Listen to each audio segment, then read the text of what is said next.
Lecture 8, June 20, 1963. Ladies and gentlemen, you will perhaps recollect that last time we at least made a start with our examination of the concept of the given in Kant with its manifold meanings, and above all of the problem that arises when the moral law, which he formulates in a highly general way, is presented as a given. Now you will remember no doubt that I began by saying that in moral philosophy what Kant regards as given is in truth nothing but reason itself, and to that extent the adversary of experience, even though it is only through experience that I can know of the existence or givenness of this reason. This is the famous problem, one that constantly recurs in Kant's philosophy, of the division into the consciousness, which is observed, reason which is to be observed, and the reason which does the observing. This is a problem that only became fully thematic with post-Kantian philosophy. To act morally, according to Kant, means as much as to act in accordance with pure reason. What is meant by this sphere of the given nature of the moral law and ultimately of reason itself can perhaps best be expressed in terms of the structure of the system as a kind of neutral zone between a priori knowledge and experience. What is meant, on the one hand, is the given nature of reason. Reason is given in the sense that it cannot be pursued any further. It is irreducible to anything else. On the other hand, however, what is also meant is the attempt to justify this givenness by saying that just as with other experience I am supposed to be able to appropriate reason and its laws directly. So if you will permit the image, we are talking about a kind of no man's land between a priori and a posteriori knowledge, one that contains the entire thematic contents of post-Kantian idealism, which strove to synthesize a priori and a posteriori in one, and labored with equal consistency to synthesize the two realms of theoretical and practical reason, which Kant had likewise separated, and to unite them by virtue of their common root in what then became known as spirit, Geist. Underlying this in Kant there is an unfathomable problem, namely the problem of how to justify a priori knowledge itself, the problem of how I know about a priori knowledge. This problem is intractable because I can only obtain a priori knowledge through experience, by apprehending some form or other, even though the rightful source of this a priori knowledge, namely experience, is incompatible with a priori knowledge. It might be said that this is not the least of the very many forces impelling the Kantian philosophy in the direction of dialectical thought. We may summarize the problem in this way: on the one hand, the concept of knowledge a priori precludes experience because a priori knowledge is a kind of knowledge that is absolutely independent of all experience, but on the other hand, I can only obtain a purchase on this a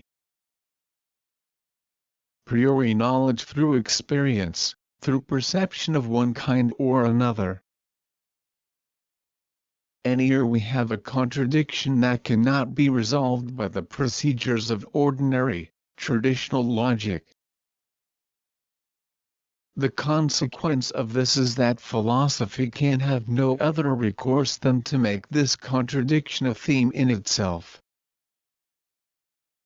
For if I may attempt to define dialectical thought from this standpoint, we might say that it is the refusal to accept the denial or elimination of contradictions, if these contradictions make their appearance as forcefully as this, but instead it makes contradiction into an object or theme of philosophical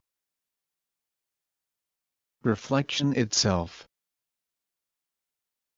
and in this instance you can see how powerfully we are driven along this path. To act morally, according to Kant, means in effect to act in accordance with pure reason. And the supreme determining feature of pure reason in Kant is the a priori, the synthetic judgment a priori. A synthetic judgment a priori, and thus the shape in which we apprehend the a priori, is defined for Kant by two qualities. You must forgive me here if I take you back to a fundamental definition from the Critique of Pure Reason, but you will soon see that it stands in a very compelling relation to practical reason. These two characteristics are necessity and universality too. If we transfer these two principles of necessity and universality to practical reason, we then arrive automatically at that feature of Kant's practical philosophy that he introduced under the name of the categorical imperative. From this point of view, the categorical imperative is simply the maxim governing action, the supreme principle of every practical action that combines the two elements of necessity and universality with each other. It must be universal, and the a priori judgment is universal because it may not be restricted by anything individual or particular. We should remind ourselves here that for its part any determinate individual phenomenon only becomes individual in time and space, that is, as a thing that contains something material or a sensation in itself. This contradicts the principle of purity to the degree that it is tied to such material, that something is given to me as material which is distinct from me as a pure form of consciousness. As for the concept of necessity, this is implicit in the concept of law. That is to say, reason generally makes its appearance with the claim of deductive necessity, with the claim that everything it implies follows in accordance with the propositions of logic. And this element of necessity already possesses an affinity, I phrase this cautiously, with a causality that is supposed to hold sway in the realm of empirical phenomena. If Kant transfers the principle of necessity to reason itself in the shape of the idea of making inferences in accordance with rules, this means that in a sense the principle of causality is now to be found in the intelligible sphere, that is within a realm independent of experience. Whereas it had previously been confined, in the Critique of Pure Reason, to the realm of appearances. This fact may help you to understand, ladies and gentlemen, the otherwise very troubling contradiction that arises because he speaks constantly of conformity to laws, even though moral philosophy and morality is actually defined by him as the sphere of freedom. This may also help you to understand that the whole of Kant's moral philosophy is tied to the concept of autonomy, which is regarded as the realm where freedom and necessity meet. What this means is that the moral laws are indeed the laws of freedom, because as a rational being I give them to myself without making myself dependent on any external factor. At the same time, however, they have the character of laws because rational action and rational deduction cannot be understood except as acting and thinking in conformity with laws and rules. So this is perhaps the first point to be made about the given nature of the moral law, what we might call a second-order givenness. It should be regarded as the existence of reason, the presence and registering of reason as such and not of any experiential content it may possess, and this implies also its two aspects, necessity and universality, whereby the concept of necessity instantly implies the opposite of necessity, namely freedom, since, This reason is defined by Kant as the organ of freedom. The entire question has a further aspect, and this is connected with the fact that Kant asserts that this freedom and this moral law are both givens. This concept is peculiarly elusive. You will see at once that the second meaning is linked to the first, but it is essentially more problematic than the extraordinarily disembodied construct of a priori knowledge that I have just attempted to expound to you, and hence correspondingly difficult to attack. The fact is that, in the practical philosophy, givenism is based on obligation, that is the coercion that proceeds from moral principles. In the crucial transitional section in the Critique of Pure Reason, to which we shall turn our attention in a moment, he constantly produces statements to the effect that we have the fact of freedom or the fundamental principle of practical philosophy as a given. And if he makes such statements, this is not just based on the memory of the second-order givenness, in other words, on the fact that we have something like reason, but on something even more specific and substantial. What he has in mind, I believe he would deny it, but when you look at the texts you will find it hard to draw any other conclusion, is the element of compulsion that is exerted by moral principles. In its simplest terms, what this means is that as empirical beings we experience the obligation to perform certain actions, or to leave them undone. At the basic psychological level, he is thinking simply of the whole realm of experience summed up in the word conscience. If we constantly speak of the fact of the moral law, a very considerable role is played in this by the phenomenological or descriptive discovery that human beings act in accordance with obligations of this kind, that there are things that they respect, however much they may find themselves in opposition to particular moral ideas or systems.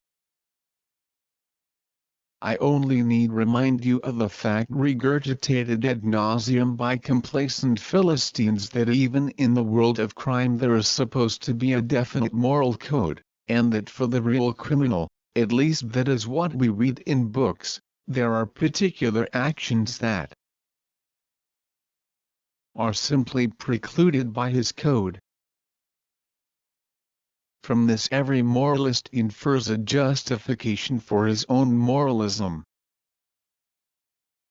For even absolutely immoral people are supposed to have a morality of their own, as if such a morality could provide a justification of other, superior moral codes. But that is merely an aside. What needs to be said here is that, empirically, Kant is in the right when he appeals to obligation, something he does repeatedly in the Critique of Practical Reason, 3, and that this obligation is supposed to represent the most powerful reason for us to recognize the moral law and to acknowledge that some such thing as conscience really does exist. The only problem that arises here is that the actual existence of conscience, and here Kant falls into a trap of his own making, and the actual existence of compulsive behavior of the kind that is commonly covered by the concept of conscience tells us nothing about the legitimacy of this authority. When I say that Kant has fallen into a trap of his own making, what I mean is simply this: if he desires to exclude every empirical element from his foundation of moral philosophy, and that is his aim, he cannot then appeal to the empirical existence of the so-called moral compulsion in man himself, because this compulsion is itself an empirical fact. In Kantian terms, It is a mere fact of psychology which therefore lacks the dignity he must give it. I say must give it because the fact of this moral obligation is the most powerful argument in favor of the idea that something does exist that I must respect.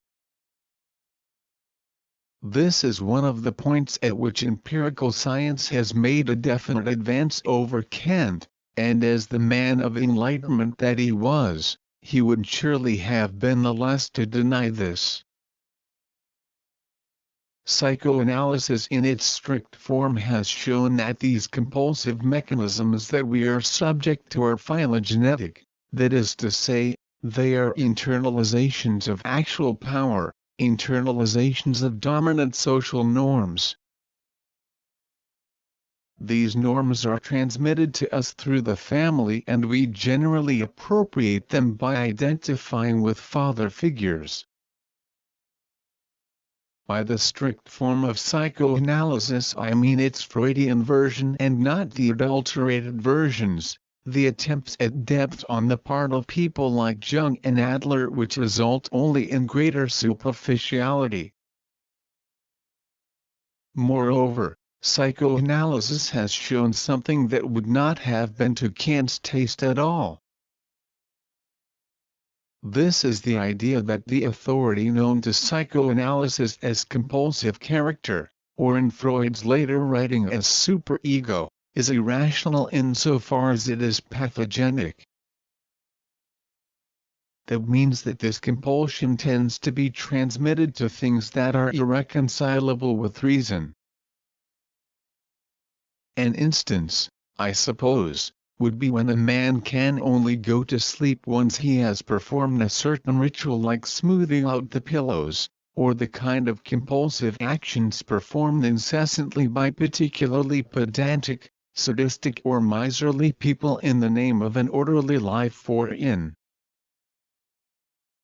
short, the unity of moral obligation and reason that Kant insists on is not altogether unproblematic if we reflect a little more deeply on this obligation. Indeed, it becomes highly dubious. Needless to say, Kant would himself resist this argument. He would reply, I can concede all that as far as it concerns the empirical world and as long as it fails to touch the absolutely valid formal shape of the moral law as such. However, this formal, abstract shape of the moral law is itself detached from these actual obligations, and when we find it assuming a somewhat more tangible form in the critique of practical reason under the name of duty, we can see its origins all too clearly. If every connection with the real modes of behavior expressed by the ideal of duty were absent, that would also do away with the essential content of what Kant meant by obligation. On the other hand, it can scarcely be denied that the obligation Kant postulates as absolute, as formally absolute, is not itself unconditioned, as it seems to be in his work, but contingent. It cannot, therefore, be regarded as the rightful source of the moral. Moreover, these perceptions owe nothing to modern psychology. They are rather the discovery of Friedrich Nietzsche, and it is not the least of his merits that he was able to articulate them so incisively in the course of a purely philosophical analysis. He had a keen eye for the limitations of Kant's concept of duty and an incredibly sure instinct for the element of heteronomy at the heart of Kant's so-called doctrine of autonomy. 5. Having said all this by way of introduction, ladies and gentlemen, I should like now briefly to examine the text we have been considering. I believe that these remarks will have made it much easier for you to understand, that is to say, I can now read you the relevant passages while referring you to what we have said. In the first place, you will now know what is meant by the statement, by the practical I mean everything that is possible through freedom. 6. This is because freedom means nothing more than a form of behavior that is guided simply and solely by reason, and because action in the strong sense is characterized solely by that. Whereas action, in the fully subjective sense of acts determined exclusively by subjectivity, ceases to exist the moment an act becomes dependent on anything other than subjectivity. Kant then continues, when, however, the conditions of the exercise of our free will are empirical, reason can have no other than a regulative employment in regard to it, and can serve only to effect unity in its empirical laws. Thus, for instance, in the precepts of prudence, the whole business of reason consists in uniting all the ends which are prescribed to us by our desires. Point 7. This passage is not easy to understand if only because we tend to read it as if Kant had meant to say, and it would make a lot of sense, because the conditions of the exercise of our free will are empirical. For the fact is, ladies and gentlemen, and here we touch on the cardinal point of disagreement between Kant and Hegel, the conditions of the exercise of our free will are empirical. Thus if my free will leads me to set a house on fire, the exercise of this act of will is tied to the existence of the house, the courage I need to carry out the crime, the availability of fuel, and similar empirical factors. But to interpret Kant in this way would be to misunderstand him, since the nub of his conception of the sphere of morality is precisely that the moral is something that is absolutely independent of empirical conditions. Kant would say, to the extent that my moral or immoral acts are related to empirical conditions, this can detract from the effect of my will. But if I leap into the water to rescue a man who was attempting to take his own life, and am myself unable to swim, it may end up with both of us drowning. However, Kant would say to this effect, which depends on empirical conditions, is itself merely empirical and is quite independent of the fact of morality. Morality is simply and solely a matter of the free will, in other words, of my absolute autonomy, or as Kant himself phrased it, a matter of my conviction, Gesinnung. And this will enable you to understand why in a significant sense Kant's ethics is an ethics of conviction, in contrast to what has been called an ethics of responsibility, in which empirical conditions have to be taken into account. This is because the effect of my actions is treated as a determining factor in the moral act of freedom. In this way, then, Kant makes a distinction between the pragmatic laws of free behavior, that is, everything that could be described as a means-ends relation, and the moral law proper. And the entire pragmatic sphere, that is, the entire sphere in which moral behavior, however nobly motivated, makes itself dependent on empirical conditions and empirical ends, is one he rejects.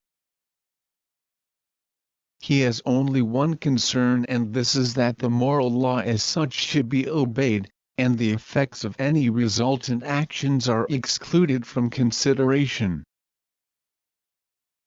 This is the ultimate explanation for the fact that Kant's ethics has been described, not without a certain justice, as rigorist. He goes on to say, in contrast, laws of this latter type, pure practical laws, whose end is given through reason completely a priori, and which are prescribed to us not in an empirically conditioned but in an absolute manner, would be products of pure reason. 8. I am certain that after what I have told you, you will have no difficulty in understanding these crucial statements without further elucidation. Such, and by this he means pure practical laws, are the moral laws. And these alone, therefore, belong to the practical employment of pure reason, and allow of a canon. 9. That they alone belong to the practical employment of pure reason is a little ambiguous. We might surely believe, when we recall our discussions of earlier passages, that they rightfully belong not to theoretical reason but entirely to practical reason, but after what we have heard and understood, we see that something else is intended.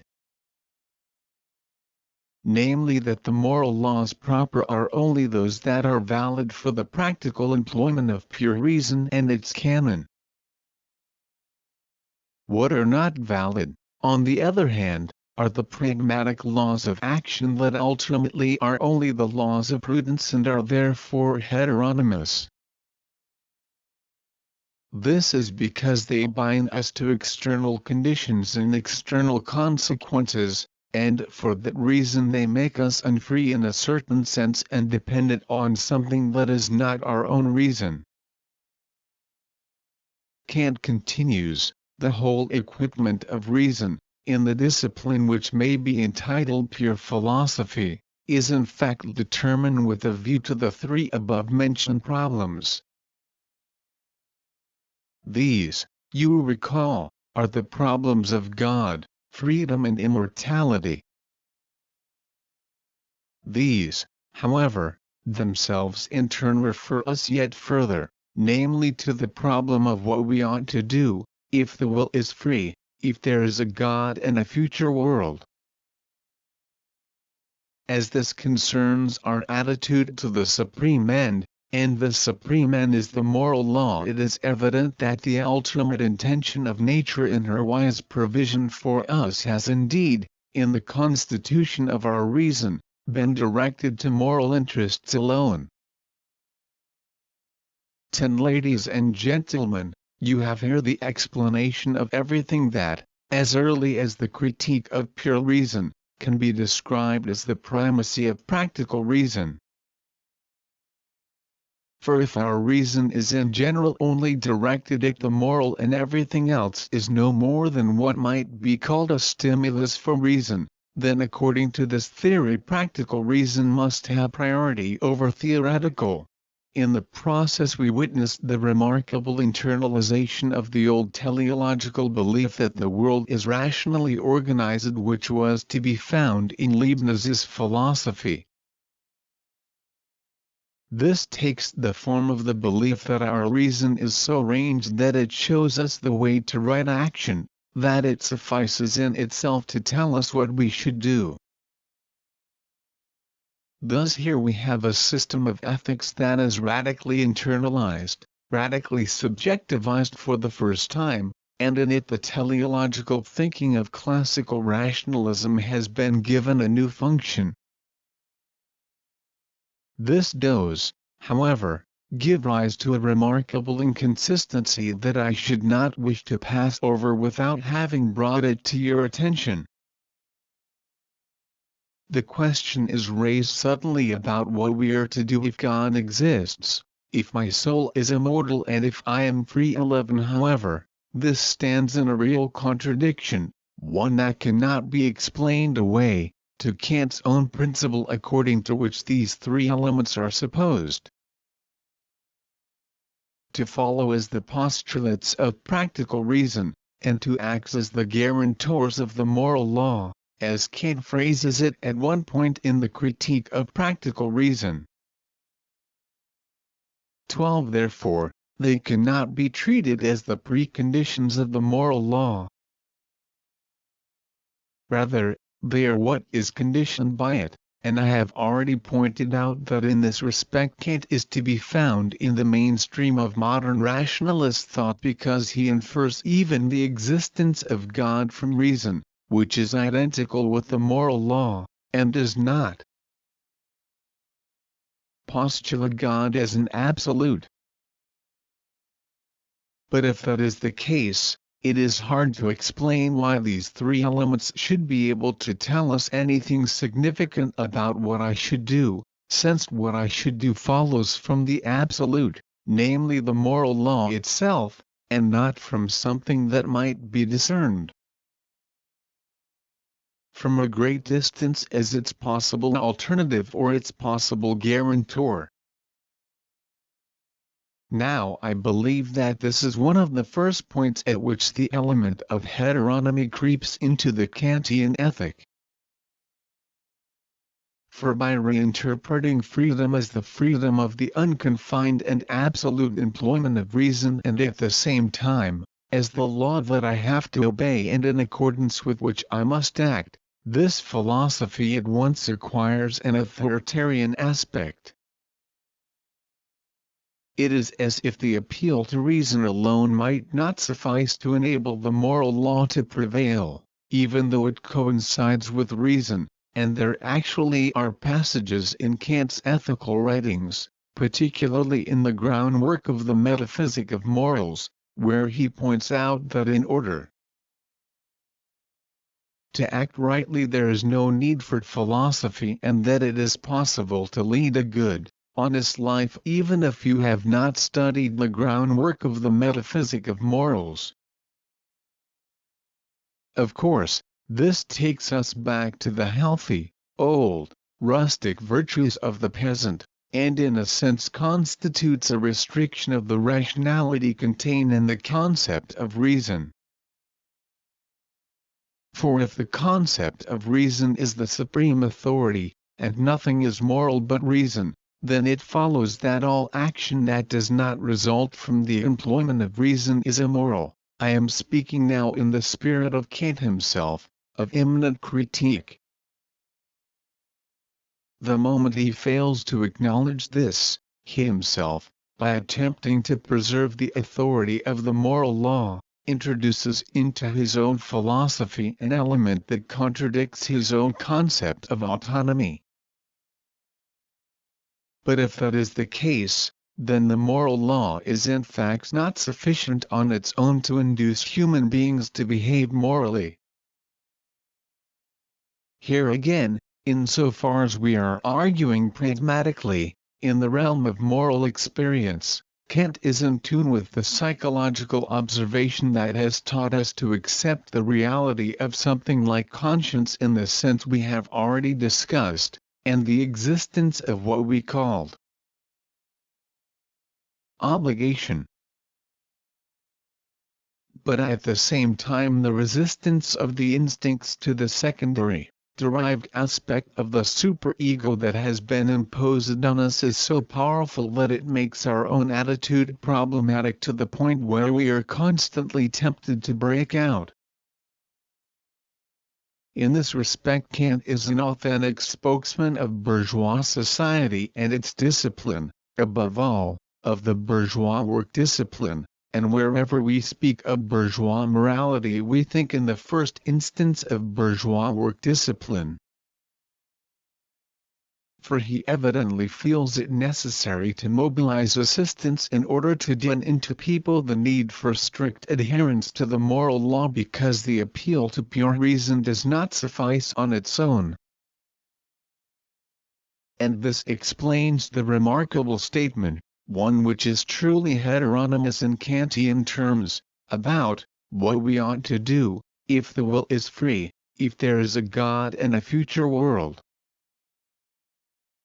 This statement is not so very far removed from the heteronomy of religion which warns the poor peasant woman not to pick up even a single potato that does not belong to her, since, if she does so, she will go to hell. You can see how in Kant's philosophy the most sublime motives sit cheek by jowl with the most narrow-minded ones. I do not mean this genetically, but in their own immanent meaning. Freedom, he goes on to say, exists in this practical sense only. 13 And at this point Kant really does say something that sounds highly paradoxical at first sight, but that I hope that my interpretation has made completely clear to you, namely, the fact of practical freedom can be proved through experience. And he goes on to explain, for the human will is not determined by that alone which stimulates, that is, immediately affects the senses. We have the power to overcome the impressions on our faculty of sensuous desire, by calling up representations of what, in a more indirect manner, is useful or injurious. 14. Here too we find an important point, namely the possibility of controlling the id, the instincts, through the ego when they come into conflict with reality. But these considerations, as to what is desirable in respect of our whole state, that is as to what is good and useful, are based on reason. 15. So here we find it clearly stated that the so-called empirical proof of our freedom is provided by the fact that reason is given us as the faculty by means of which we can test reality. It is extremely interesting and once again provides proof of Kant's immense honesty that in this passage, when it comes to the crunch, he does not postulate reason as a logical faculty floating in a vacuum. Instead, his thoughts here are very much empirical thoughts concerning the actual employment of reason as a faculty that enables us to test reality and, if necessary, to defer certain gratifications if they conflict with our overall interests.